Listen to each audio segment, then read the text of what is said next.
you.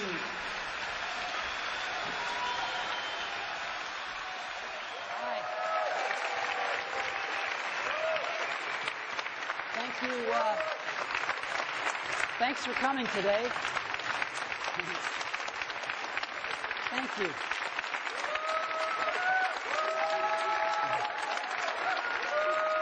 Thank you.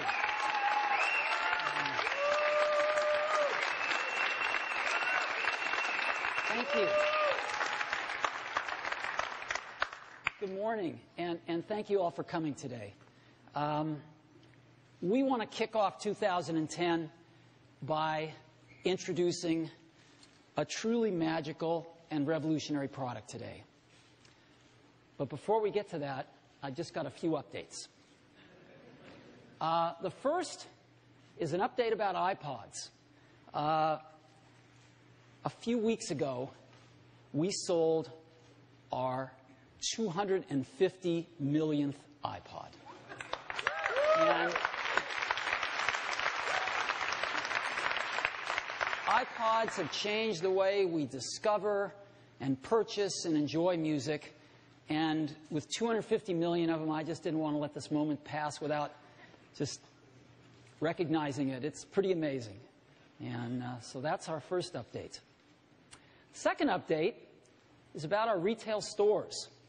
You know, we now have 284 retail stores. It's amazing. And last quarter, the holiday quarter, we had over 50 million visitors to our stores. 50 million people in one quarter. One of our newest stores is our fourth store in New York City.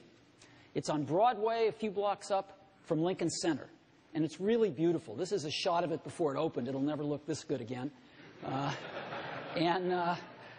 Here it is on opening day. The shot across the street. It is so wonderful to be putting these stores with their phenomenal buying experience right in the neighborhoods of our customers. It feels great. And so this is one of our latest and greatest retail stores. Next update, store of another kind, the App Store. An incredible phenomenon, delivering applications to iPhone users and iPod Touch users around the world.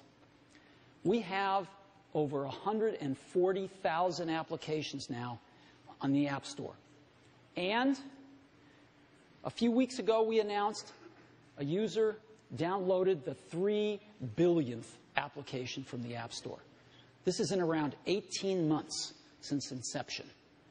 3 billion applications in the App Store. And lastly, we started Apple in 1976. 34 years later, we just ended our holiday quarter, our first fiscal quarter of 2010, with $15.6 billion of revenue. I don't even believe that. Now, what that means is that Apple is an over $50 billion company. Now, I like to forget that because that's not how we think about Apple, but it is pretty amazing. Now, where does Apple get this revenue? It gets it from 3 product lines: iPods, iPhones, and of course, Macs. Now, what's really interesting about this is that iPods are mobile devices. iPhones are all mobile devices, and most of the Macs that we ship now are laptops. They're mobile devices too. Apple is a mobile devices company. That's what we do.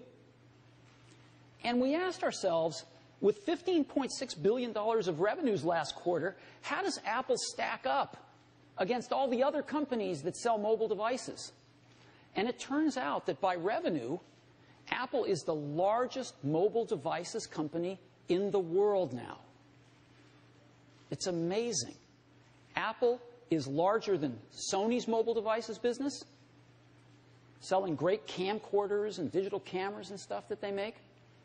It's bigger than Samsung's mobile devices business with all their handsets that they sell.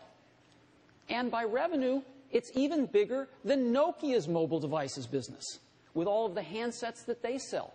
Apple is the #1 mobile devices company in the world. So those are the updates that we have today. So now let's get to the main event. I chuckled when I saw this.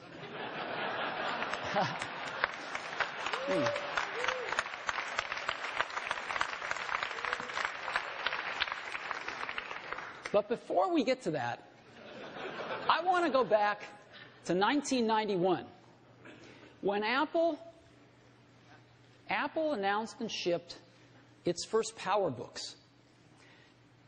This was the first modern laptop computer. Apple actually invented the modern laptop computer with these PowerBooks. It was the first laptop that had a TFT screen, the first modern LCD screens. It was the first laptop that pushed the keyboard up, creating palm rests, and had an integrated pointing device, in this case a trackball. Well, of course, almost 20 years later, we've got incredible laptops now.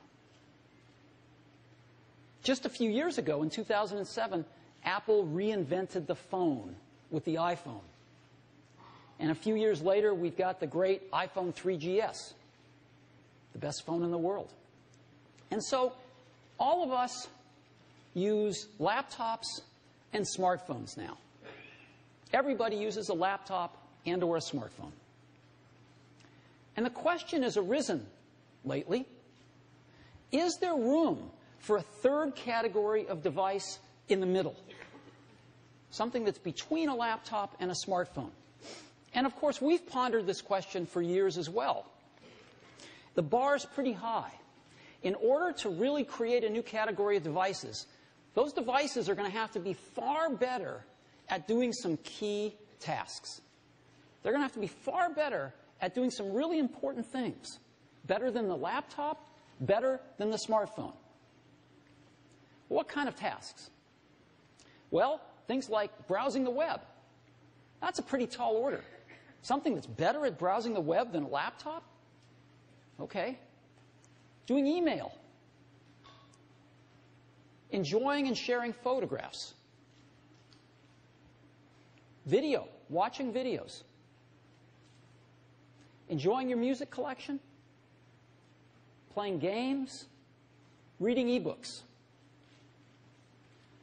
If there's going to be a third category of device, it's going to have to be better at these kinds of tasks than a laptop or a smartphone. Otherwise, it has no reason for being. Now, some people have thought that that's a netbook.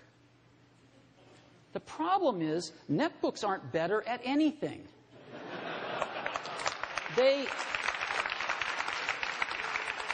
slow, they have low-quality displays, and they run clunky old PC software. So they're not better than a laptop at anything. They're just cheaper. They're just cheap laptops. And we don't think that they're a third category device. But we think we've got something that is. And we'd like to show it to you today for the first time. And we call it the iPad. So,